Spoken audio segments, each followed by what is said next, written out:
This episode is brought to you by Midwest Night Watchers, found everywhere on your favorite podcast platforms.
Hi, everybody. Welcome to Piercing the Veil.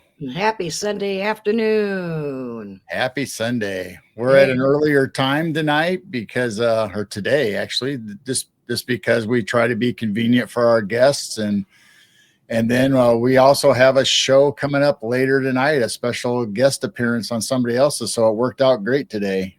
Yeah. Hope everyone's having a good afternoon. We've got kind of an interesting subject that you're probably going to scratch your head and go, what? Yeah, this isn't our normal cryptid or Bigfoot or UFO or weird story, although this is a weird story about orphan children or the Newsies. If anybody knows the movie The Newsies or the Broadway play, then you can check that out. And our special guest, Bryce from Esoteric Atlanta. This is one of her favorite subjects about the orphan kids on the streets of, I call it 5 Points. If you want to go back into the 1880s and earlier and discover that area where it was basically the slum or the poor section of New York when it was starting out. So we'll get into all that. I don't want to say too much, but so Bryce has done several things on this subject, so we can't wait to talk about it on our channel. And this is actually kind of part 3. We did part 1 and part 2 on Bryce's channel, so you had to go check that out. We're kind of going down the rabbit holes of Tartaria, Old World, Egypt, just the old 1800, early 1900s, just conspiracy mystery. So this is actually kind of part 3, which is on our channel. So check out part 1 and part 2 on Bryce's channel. They were really good shows. Absolutely. They were fantastic. We love the Egyptian in North America and Tartaria old world subjects. So that's right up our alley. And I've looked at these orphan trains and orphan kids of New York for a long time and just we've never really talked about it. So this is great. Yeah, just a part of a possible reset that we feel like we had back then. I see we got quite a few people in chat popping in already. Yeah. Should we say hi real quick? Yeah, let's say hi to everybody. All right. I see Denise, Gary, Dog, Sober Carper, Roger. Say Gary again. We've got a Janelle, Cosmic Joe. How should I pronounce this? I don't want to get in trouble. John Eyeside. We've got to be careful saying your name, John Eyeside, because they got rid of our comments.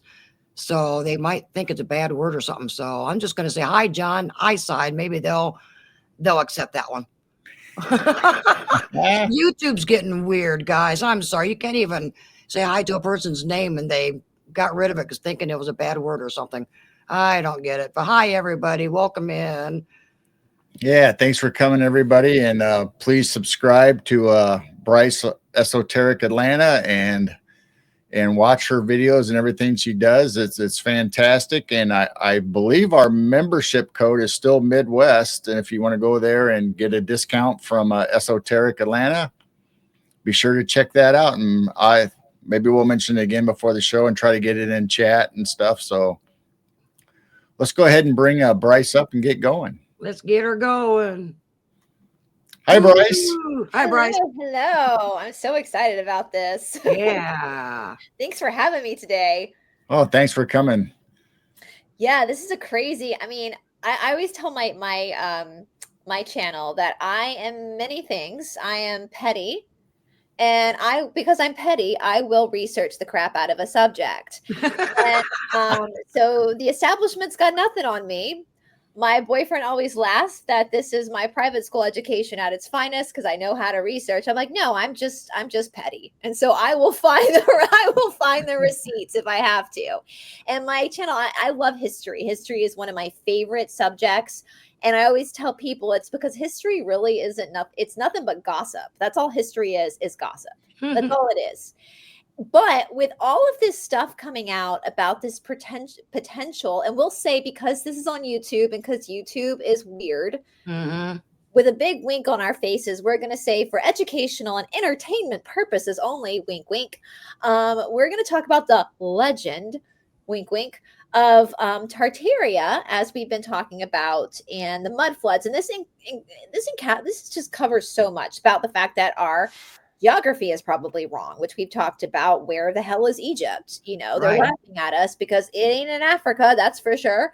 And we also have this conundrum, and it's something that I don't think a lot of us really thought about. We know that until recently, until the whole Tartaria thing came around, because for most of us, we can remember when we were in school, we studied history, we studied about the Victorian age. So the turn of the century, where people were super conservative. We're talking off camera about, these stories of Oliver Twist, of the Orphan Annie. There were all these kids were being put in workhouses and orphanage. And the story goes that it's because women were getting knocked up without being married. And so they would go off to some aunt's house, have the baby, and then put the baby up for adoption. Right. We just accepted that this is just what happened. But then there was this documentary that came out a few years ago. It's like 6 or 7 hours. I think it's called The Lost History of the Flat Earth or something like that. And this guy, this incredible documentarian, he talked about this Tartaria and this mud flood. And he goes back to this Victorian era.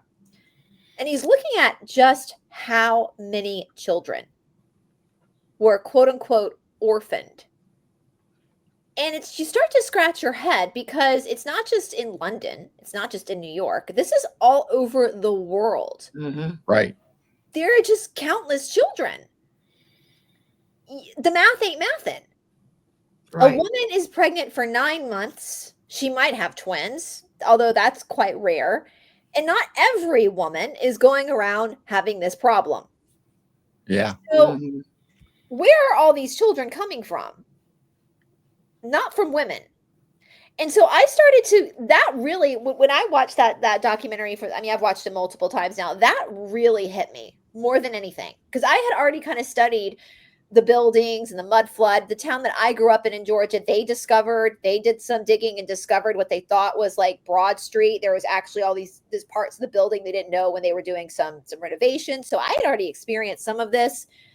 But then when we start looking at the kids, this really affected me. I know, Gerald, you had some pictures from the World's Fair about incubator babies. And this kind of gets into this child strike, because I have some theories on this. So if you watch this, he talks about this World's Fair. There were these incubator babies that these grown-ass adults were going to see this event, to see these live children in an incubator. What do you mean these grown-ass women they've seen babies, right? Like, this is weird. How do these adults why is this an event? Why is this something that was an attraction? And so you start to scratch your head and go, wait a minute. So we have these clues. And this again gets, okay, so this is happening. So the child strike of 1899, this is just one example of what was happening, I believe, all over the world. So first, yes, Linda, Cabbage Patch Kids. We talked about that. Yeah, Chitty Chitty Bang Bang. We talked about that off air, actually, about the Cabbage Patch Kids, the incubator babies. And so I want you guys all to remember that as we get into this story. So the 1899 child strike took place in New York City. This was a youth-led strike that originated with the newsboys in New York City against Joseph Pulitzer and William Randolph Hearst. So I'm going to give kind of the background of how this happened. Now, these are like 8, 9, 10-year-olds. If you watch the movie or if you go see the Broadway play, it's older children in the movie and it's adults playing children in the Broadway play. But I want you to wrap your head around, these are like 8-year-old children, like 8 years old. I don't think my nieces and nephews at 8 could have done this. These are children. So these were called newsies, newsboys, newspaper hawkers. Now, the newspaper vendors, these were the news dealers, and these were the adults. So this is how the business worked. But then the newsies, we hear that we all know the extra, read all about it. That came from the newsies. Oh, yeah. That was from the newsies in New York City. Extra, read all about it. And they were the original kids, the original people to create what we call today clickbait. So in order to sell stories, they would have to extra, read all about it. Politician has, an inappropriate relationship, because I don't want to say words to get us messed up on YouTube, with his call they make to get people to come buy their newspapers. So they were the originators of clickbait, were these children. Now, that speaks volumes to me, because these children, they want us. I was telling you guys offline, if you just do a quick Google search of the newsies of the news or the 1899 child strike, today they're going to try to convince you that these were children of immigrants who were doing little jobs after school. BS. Absolute. As the guy in that documentary says, yeah, right.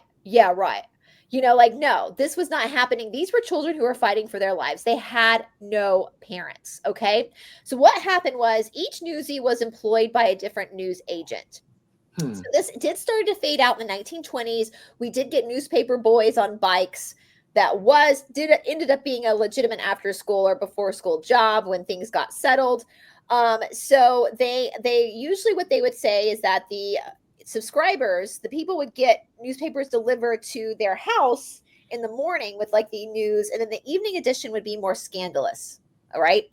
So the newsboys would typically buy 100 papers at wholesale and take the profit. So they would buy, like, for 50 cents, they would buy 100 newspapers that they would sell, and they would do like a penny each. So they would double their profit. Now, these children were considered independent contractors, even though they worked for particular papers. So they worked for, like, The World was owned by Joseph Pulitzer. The New York Evening Journal was by William Randolph Hearst. If you guys remember, William Randolph Hearst's granddaughter, Patty Hearst, was real famous back in the 70s for Stockholm Syndrome. There's a whole, the Hearst family, these are Joseph Pulitzer, these are very famous, in my opinion, establishment families. Right. So these children, they were independent contractors. Now, if they couldn't sell all their papers, at this point, they would have to eat it. They couldn't sell it back. And this is a big point of contention for this strike. Now, interestingly enough, I want to give you guys some famous newsies. Joe DiMaggio was a newsie. Thomas Edison was a newsie. Dwight Eisenhower was a newsie. And Mark Twain was a newsie. Mark Twain doesn't really surprise me, because he ended up being a very famous writer, and the clickbait thing, having to sell stories, like, that doesn't surprise me. So leading up to 1899, so the newsies were actually vital to the newspaper industry. They were with the main sellers of the newspaper. So in 1898, we had the so-called Spanish-American War. I question all wars at this point, but that's what the history book tells us. Now, obviously, whenever there's something like this going on, this is going to uptick newspaper sales. So the newsies were doing quite good with this going on. And so a lot of the agents decided to upsell the newsies. And so instead of 50 cents for 100 papers, they charged them 60 cents for 100 papers. So they were making more profit off of the newsies. Now, while the war was going on, the newsies didn't seem to mind this, because they were selling a lot of papers as it is. But after the war, all but 2 newspapers went back to their original price. So Pulitzer and Hearst, the Evening World and the the World and the New York Evening Journal decided to keep it at 60 cents a paper. So this is what inspired the strike. So on July 18th, 1899, Newsies in Long Island City and Queens turned over a distribution wagon. I kid you not. We have that picture here. I'm going to click on it. I want you guys to look at these. I think I have it still down of the boys smoking. These are 8-year-olds, you guys. And we think of 8-year-olds as being a sweet little innocent babies. Imagine, if you will, you're in a wagon and you're bringing all of these newspapers to the location to drop them off. And you see like 38-year-olds with cigarettes hanging out of their mouth running towards your wagon. This is what things of nightmares are made of. I am terrified of these children. Like, these are some hard children. I mean, my goodness gracious. Like, this picture is wild to see these young children smoking these cigarettes, turning over these wagons because they're so pissed because they're being screwed over by Pulitzer and Hearst. Now, the very next day, they declared a strike on Pulitzer and Hearst. July 20th, Manhattan and Brooklyn joined the strike. Their leaders were a kid named Louis Kid Blink Belletti, David Simmons, Racetrack Higgins, and a girl named Annie Kelly. Now, these names are great. I even said in my original video, you can tell they probably named themselves, which gets disappointed because some of these Racetrack Higgins, like, these names are fantastic. The boys got violent. There was a lot of violence with those who decided to sell anyway. Basically, what happened was when the boys went on strike, Pulitzer and Hearst Linda, don't walk past those kids. Right. They decided to hire adults to be newsies, but the adults were so afraid of the kids that Hearst and Pulitzer hired NYPD policemen to guard the newsies. But the boys would distract the police officers and go beat up the adults. I mean, this is why, like, if I had to travel back in time and just be a fly on the wall, I would this is comedy gold. Like, to see a bunch of adults afraid of these children. They called them scabs. They hung up homemade flyers around the city to encourage people to join their efforts. So they got into this propaganda of how they're being taken advantage of, all this stuff. On July 24th, 1899, they held a citywide rally at Irving Hall. They had 5,000 children in attendance. 5,000 kids came to this rally. Now, what cracks me up is the one who the group of adults that were actually very nurturing to these children and helped them with the rallies were the brothels. Right. Those women actually took care of these kids. And that a lot of these rallies, they helped these kids with these rallies. So, I just think this is just no wonder they made a movie out of this, because this is crazy. Now, they did try to do a parade. They didn't get the right permits, which is kind of shocking to me that they didn't just go ahead and do the parade, because who's going to stop them at this point? They're crazy kids with cigarettes hanging out of their mouth. Who's going to stop them? But I think everyone was afraid of them at this point. But in the meantime, before this, and actually, you guys, because today is the 27th, we are in the vicinity, like this, a few weeks, this is the 126th year anniversary of this story, which I found we didn't plan it that way. I forgot the dates until I went back to prep my notes for this show, like how this is actually, we're in the vicinity of 126 years ago in New York City. This was happening. Wow. Now, what's crazy, you guys, and this is what really gives me chill bumps. It stopped. The reason why it's not called the Newsy strike historically and called the child strike of 1899, because it stopped just being the newspaper boys. It filtered throughout all of New York. So we've got 5,000 boys at least who are protesting as newsies. But then the whole damn city shuts down, because you've got other kids who are working in slaughterhouses, who are working as seamstress. Child labor was running New York City. And so all of these other children decided to strike as well. So we have not just And I have a little girl here. I'm gonna sorry guys, let me pull this image up because I'll show a little girl if I can pull her picture up here. So we have girls involved too. I was going to ask about that because most of these are boys. So what did they do with all the girls? So there were girls. There were girl newsies. Okay. Here's Annie Kelly was one of the spokesmen for the girls, but the girls were typically put in the workhouses and seamstress, and they were worked to the bones. These children were not in school, so no, this was not some after school activity. The newsies learned how to read because the brothels, the women who worked, taught them how to read.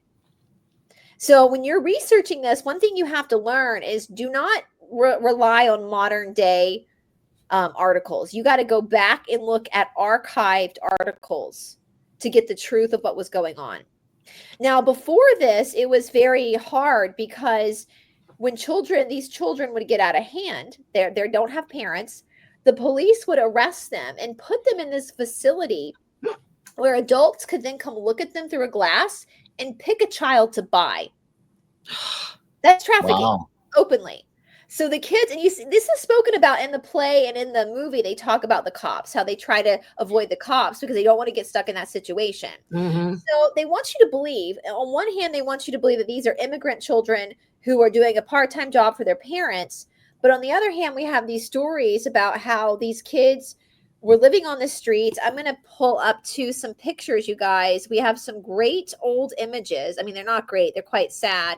Of children like puppy piling. That's the only way I can describe it is they're puppy piled. Wow. On the streets.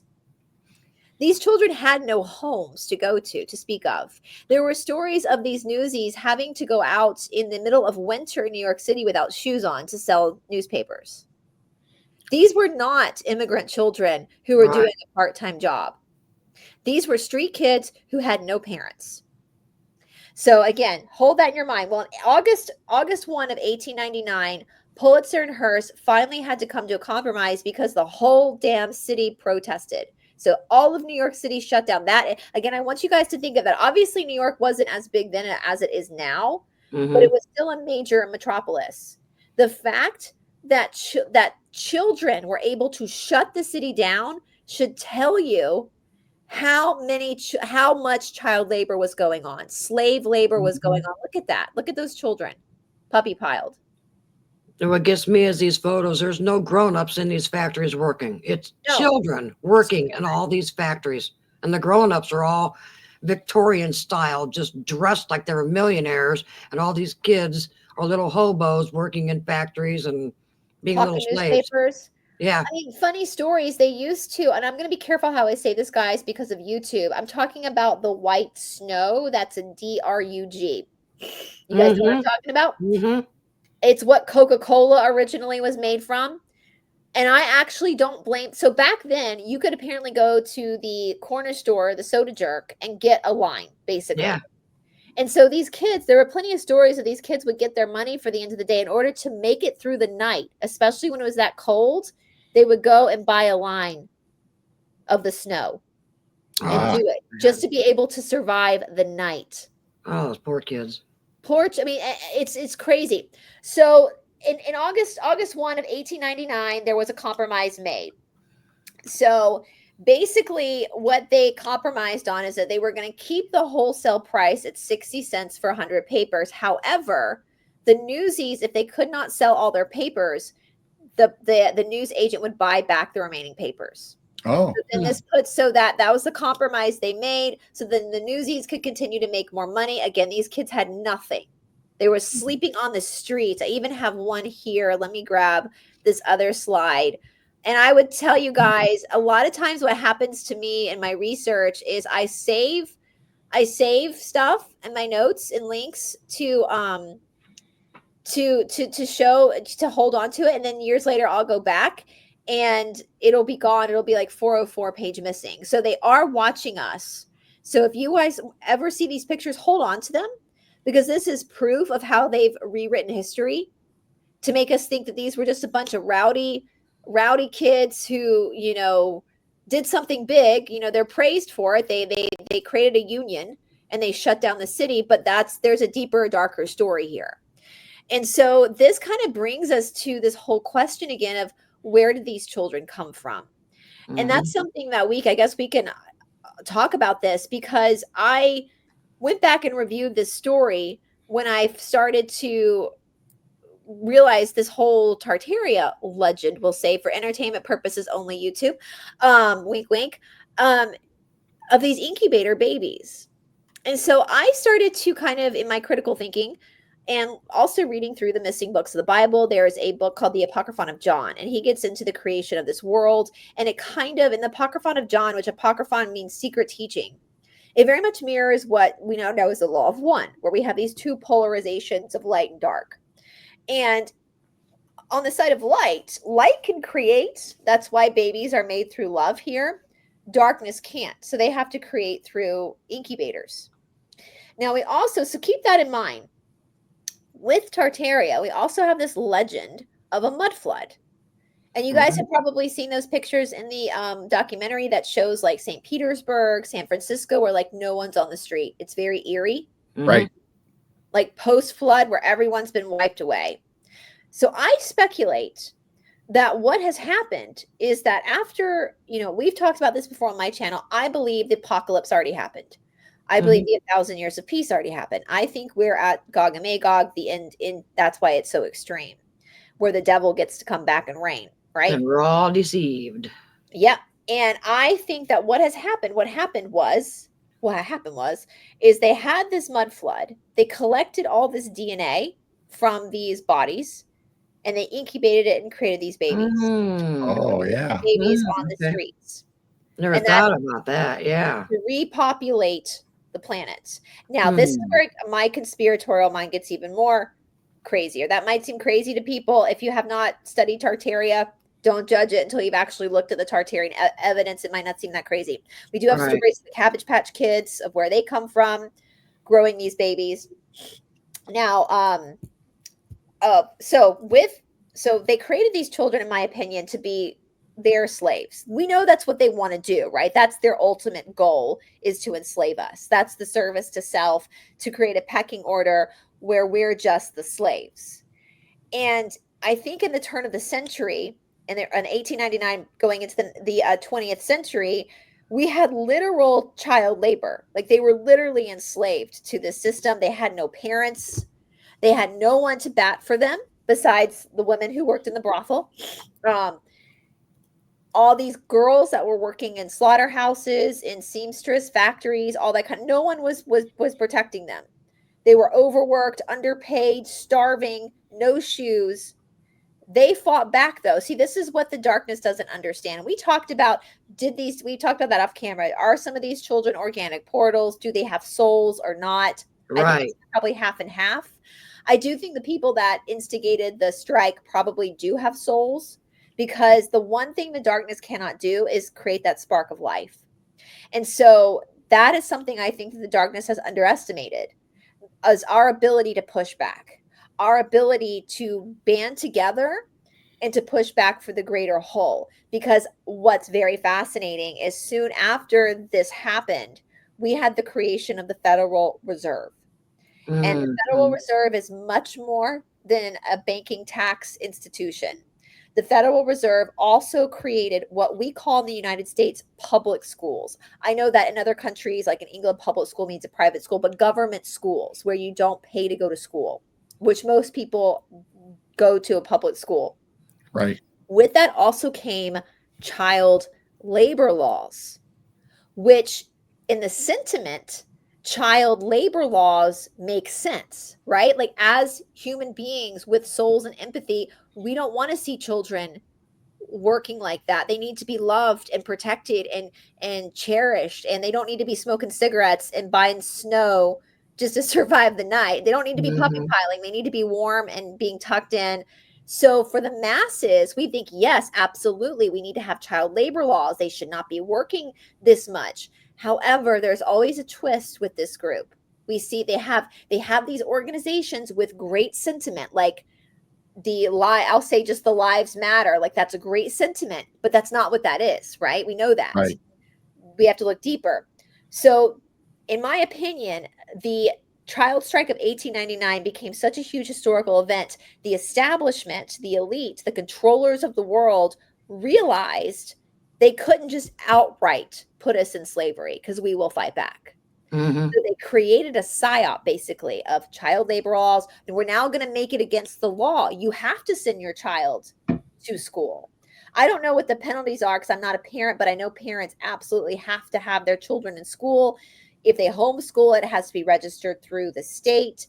Even I went to a private school. Even that has to be watched by the federal government. You are required to teach certain subjects or not teach certain. I mean, before the Federal Reserve enacted and we had government schools, children in the United States were learning Greek, Latin, Egyptian, speaking multiple languages. Now children in the United States can barely speak English. Right. Can't even read cursive anymore. I So was just going to say that, yeah. they have such control. So if they can't actually put us in a place of slavery, they can get us, they can brainwash us. So we put ourselves in a place of slavery. Yep. If that makes sense. Yep. And I believe that the child strike of 1899, because it was such a big deal, it even inspired some strikes over in London. The children, the Newsies of London lasted a little bit longer than they did in America. We see a huge spike in Newsies after the sinking of the Titanic, because that was great clickbait. They can make money selling those. I mean, there was no TV, no radio. This is how people got their gossip. So they got their news, right? Yep.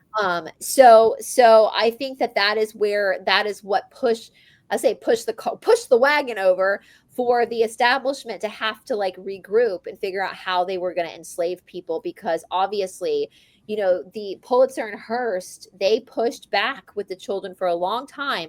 And when the whole city shut down, when the other kids got involved, not just the Newsies, that's when they had to compromise, because now industry was shutting down.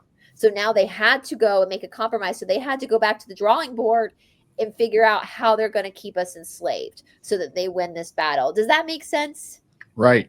Yeah. Did you ever come across a name of an adult that was like their agent or somebody acting in their behalf for Congress or the city? There were some politicians like that participated in like the rallies. But when I originally did my deep dive into these politicians, they had ulterior motives for, and I think it was to get because a lot of the just regular citizens were starting to notice, like before, I guess the adults just never really noticed that they were buying their newspapers from a barefoot child in freezing snow. Right. You know, this is a very different time. So the children put up there, I say propaganda, but it's not really propaganda. It was the truth. Like, we're being overworked. And so then the adults, I guess, gained a conscience and starting to realize, hey, no, wait, these are not just little adults. These are children.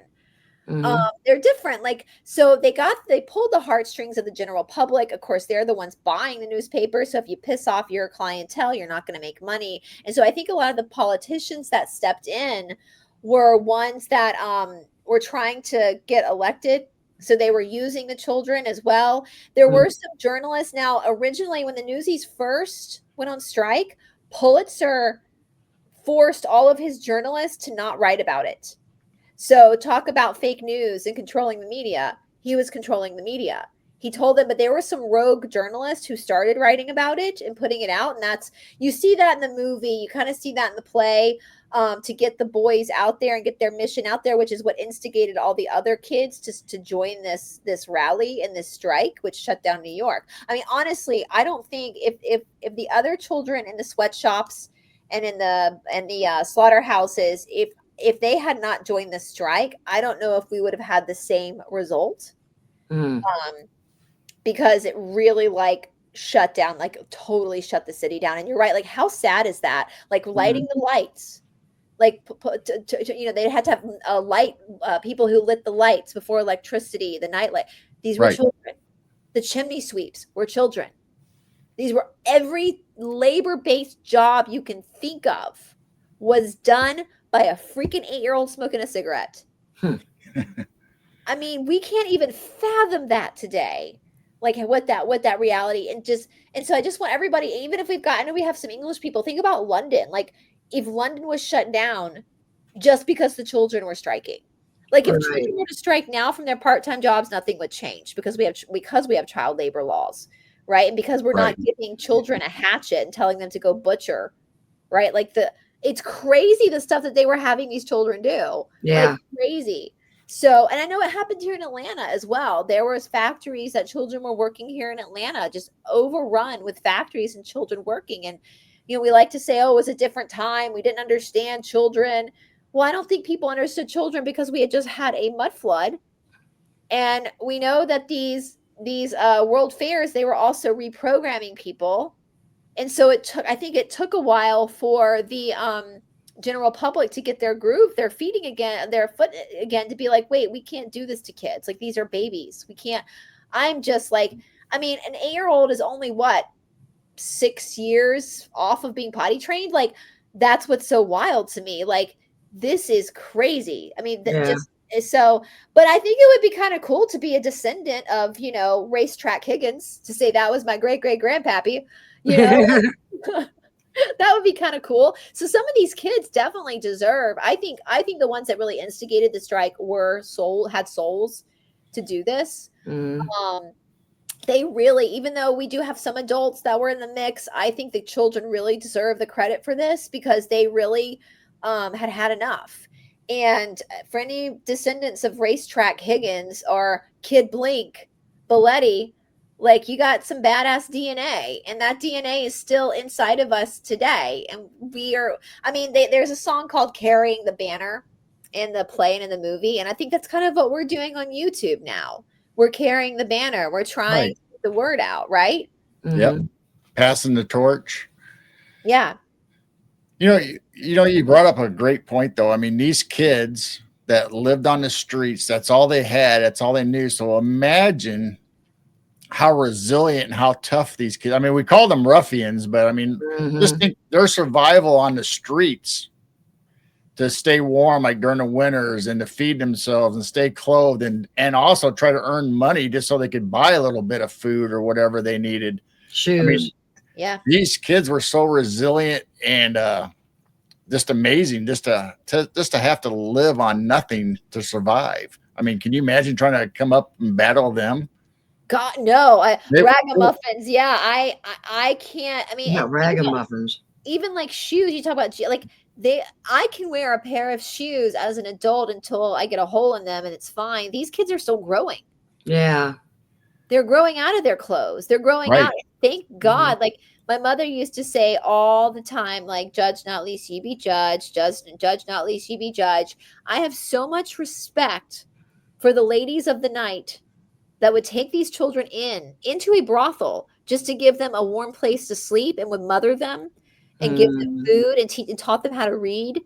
I mean, talk about, like, women in a bad situation that made the most of it and still paid it forward and still took care of these babies. Yeah. Gave them places to rally and gave them that mother. Maybe they were the one thing they needed to give them that motherly love that they needed, because they didn't have that. You know, they had nothing, no memory. You know, they're told they're orphans. That's what they told her. They're told they're orphans. They're street kids. They're not in an orphanage. They don't have parents. I believe they come from incubators. Or they were in an orphan and they took off. They escaped from the orphanage. Yep. Ended up being street kids. Yep. Or kicked out. Sometimes they kick kids out of orphan houses because they couldn't control them. Yeah. And it is a fair, you have to take your hat off to them, like you're saying, Gerald, like, to survive on the streets. I don't know if I could survive on the streets at 42 years old. You know, those are skills that we just, you know, we're comfortable that we don't have now, to be able to survive and grow up really hard. And you know, it's definitely, I have a lot of, you know, this is, and again, it's so funny. I feel like it's a sign of fate because we're at the 100. I forgot the dates until we decided to do this. And I was like, oh my God, it's like they're speaking from the grave, because it's actually, we're right. Friday, this upcoming Friday, will be the 126th anniversary of the compromise that was made with Joseph Pulitzer. Wow. So we're right in that anniversary, 126 years it's been since this happened.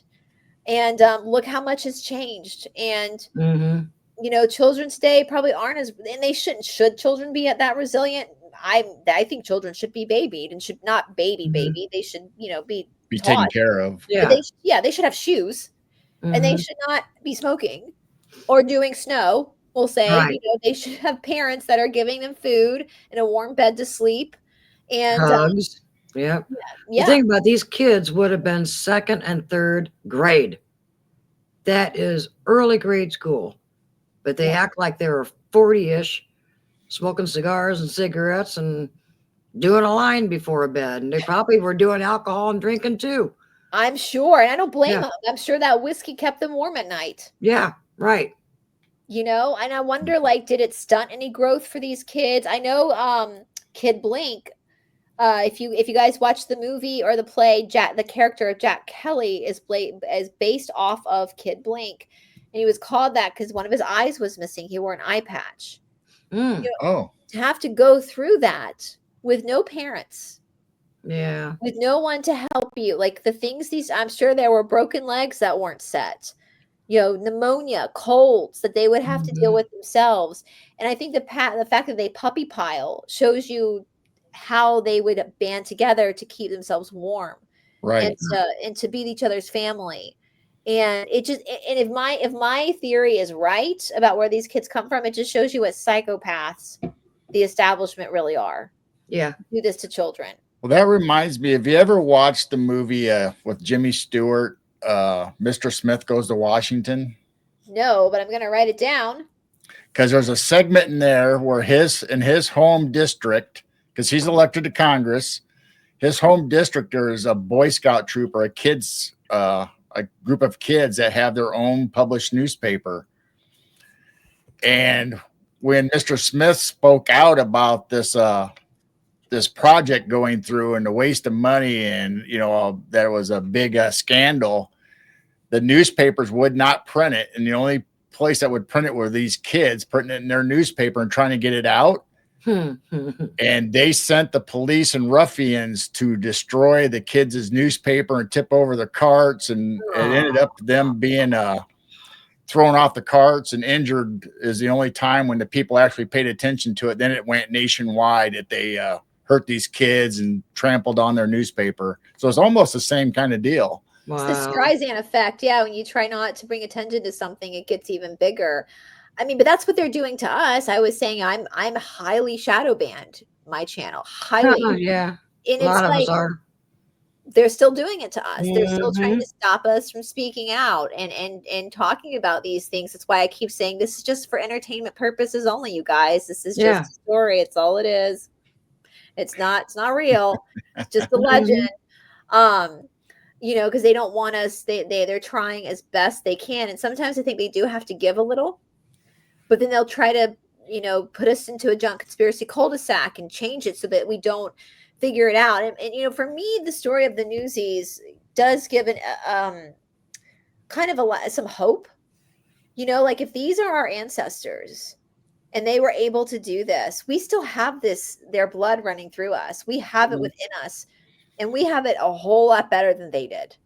Right. Like, I don't know about you guys, but I'm not having to go to the local brothel just to be warm tonight. Like, we're good. I think about the little girls, like when they were growing up and getting their periods and being on the streets, like how unbelievably horrible that must have been for them. But this is a story of hope. And as an underdog, if you're doing the right thing, it's eventually going to pay its way. You just can't stop. You cannot give up. You cannot give up. These children did not give up. And they band together. There were fist fights popping out every now and again, but they might fight each other, but they're still fighting side by side to get the right thing done. And so it's a story of hope that if these kids were able to shut down New York City, we can also shut this down and get our world back on the right track. And so I know on my channel, I had so many people talking about, I'm a descendant of the orphan trains are the same thing that went out. I know you had a picture of all the number of kids that were taken out.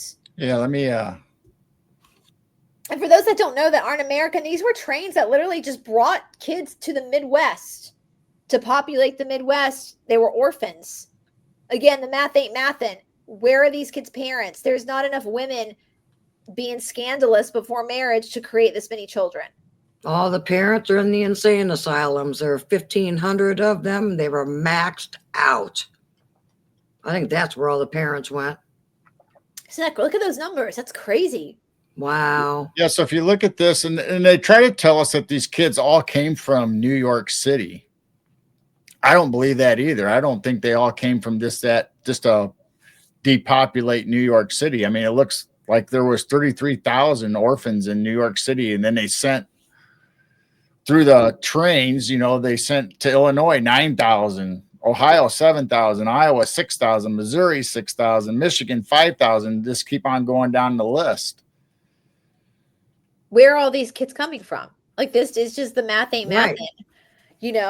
It's just not making sense. And why would they need to send all of these kids out to the Midwest, if not but to populate the Midwest? Because we've had a mud flood. Mm-hmm. Right? We need to repopulate these cities because there's been a mud flood.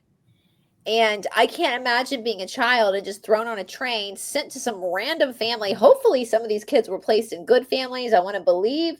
Right. But we know some of them maybe not. Look at that, you guys.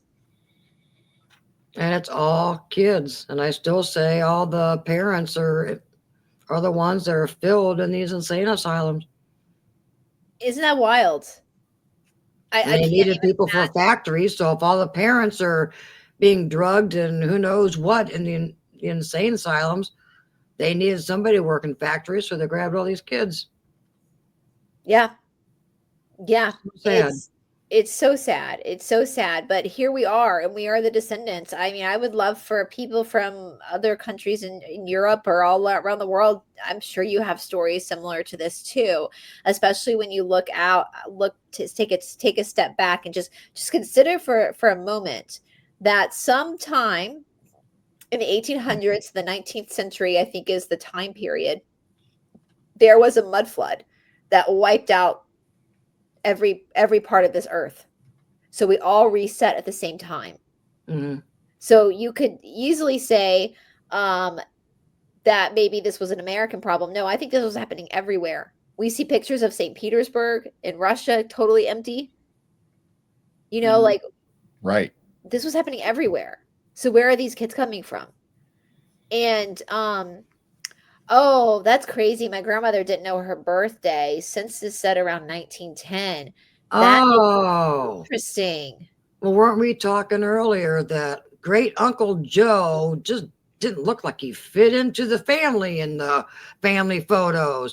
Well, he was probably an orphan child. They didn't tell him he was adopted. He thinks he's a part of this family, and he was given the past history. So then he gets married, has kids. He's passing down this family history that he thinks is his. And he's not, because he was an orphan, just never told. That's why he doesn't look like he belongs to the family. Yeah. Just for entertainment purposes only. Yeah, we're just telling us this is just wink, wink. Wink, wink. But that's, Marlo, that's wild. Since it said around 1910. You even think about that. These kids had no birthday party. Yeah. They had no Christmas, no Easter. No past history of knowing that. Yeah. Totally knowing exactly. I mean, my dog is a rescue from India. We think he was about 3 months old when he was rescued. So we have a general idea. We know he's about 8 now, but these are human beings that don't have that identity of like, when was I born? Who was I born to? And some of them might not have even been accepted by the families. They might have just took these kids as work hands on the farm, or because they didn't have any kids or anybody to work. So they just have, workers just handed to them basically. And all they had to do is just feed them. And there was no laws protecting these children. I mean, let's be honest. I mean, I know some people who get into the foster care system, they do it for the right reasons. I totally get that. There are people who are trying, but we know that there's still a lot of darkness in the foster care system today with these kids that are put in foster care. And I know my boyfriend and I were talking about this earlier, like ideally you never want to separate siblings. But sometimes they do separate siblings, which I think creates more trauma. I think if you can keep siblings together, they should be kept together because at least it gives them some sort of identity some unit of where of their people, of where they come from. You know, regardless of how much you hate your family or not, you still have some identity associated with your family. And it's you're right. I'm thinking back because both sides of my family are blonde hair, blue eyed. We have like no brown eyed people, or so if we had adopted someone, they would have stood out like a sore thumb amongst us all, because it's very similar in the way that both sides of my family look. So that's wow. So she was married. So Marlo said she was made to marry and she hated him. Oh yeah, that's was that your grandfather? Wow. Marlo? It was sad. It was sad for women back then. Actually, I will say, when I was reading about the Newsies and their strike, those little boys treated the little girls really well. They were very respectful to the little girls. That's nice. So the street kids, I think, treated little girls. They protected the little girls. And whenever fights broke out, they would tell them to get away from the girls. Don't be slapping no girls, you know, the way they'd say it. And so I think those street kids had more honor in them than most of the, you know, fully functioning members of society in a lot of cases, you know. But I think when I think it's a trauma bond too, right? When you're puppy piling on the streets as a child with other children to stay warm, there's a trauma bond there. You are bonded with these kids. You protect each other. So so yeah, I can't wait to see what other people think, because this is like, again, one of my, there's one more story I want to show, or picture I want to show rather. Let me see here if I can find this picture on my of them revolting. Let's see here. You feel like they were called Little Rascals and that's where the movie came from? Oh, really? No, I didn't know that. No, do you think that? No, I don't know. She's just speculating. I was saying, do you think that that's why Little Rascals came about? Because they were called Little Rascals. Here is a picture of these little rascals, we'll say, in the fountains in New York, overturning a carrier of newspapers. And look at all the kids like cheering them on. Some adults are watching, but they're in the fountains together.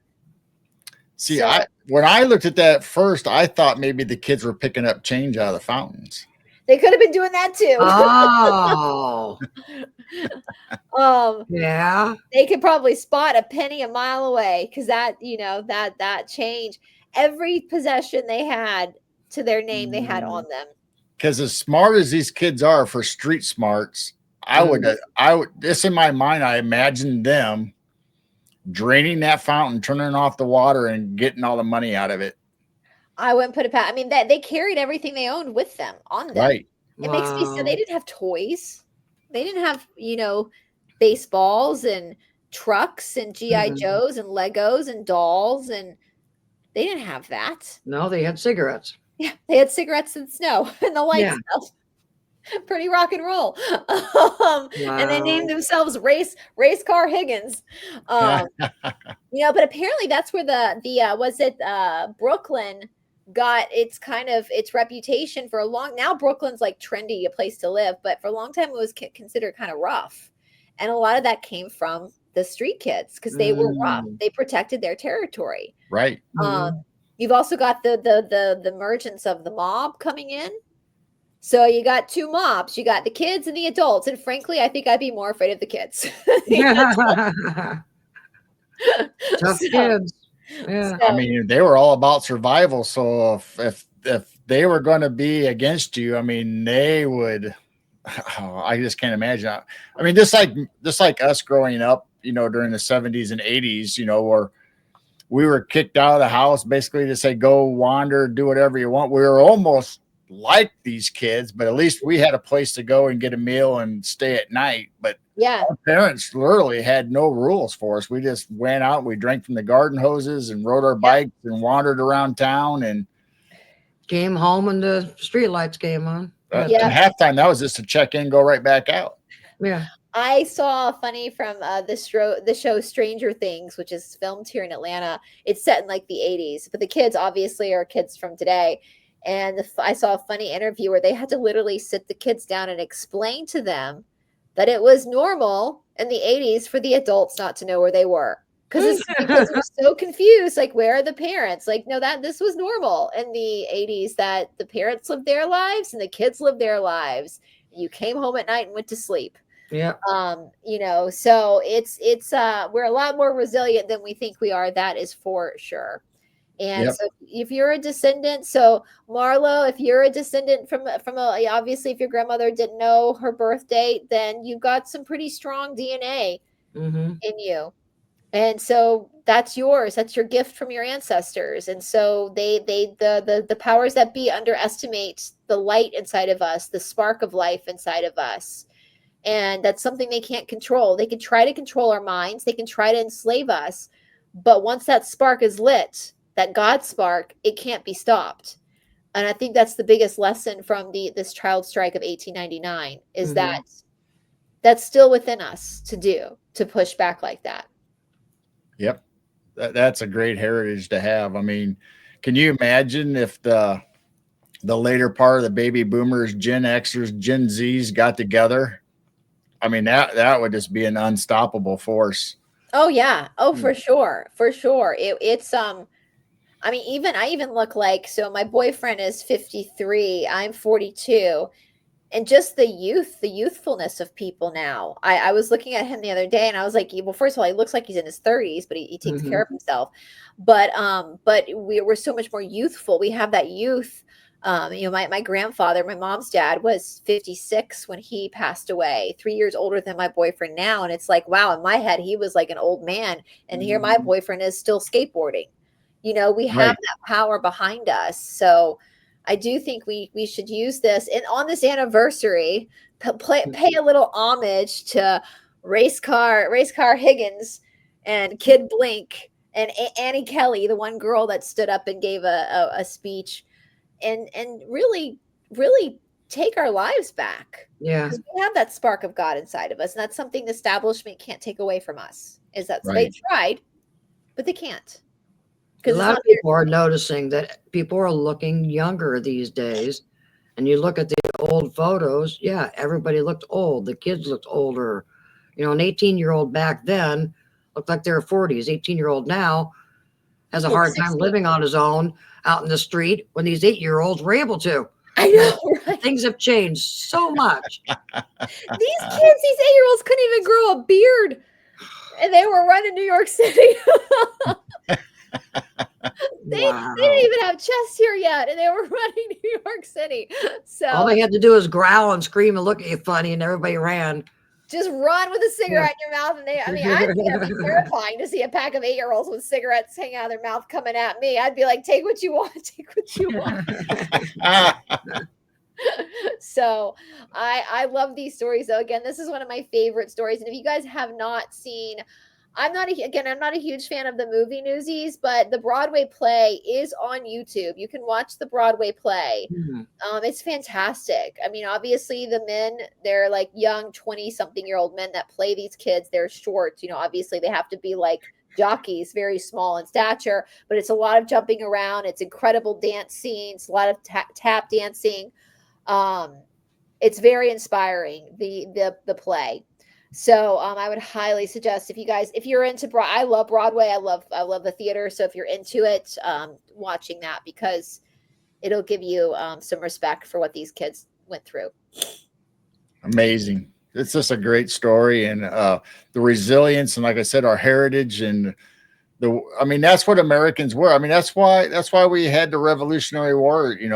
We banded together. We showed a unity, a one force, and that's what these kids did on the streets. They banded together and protected their own.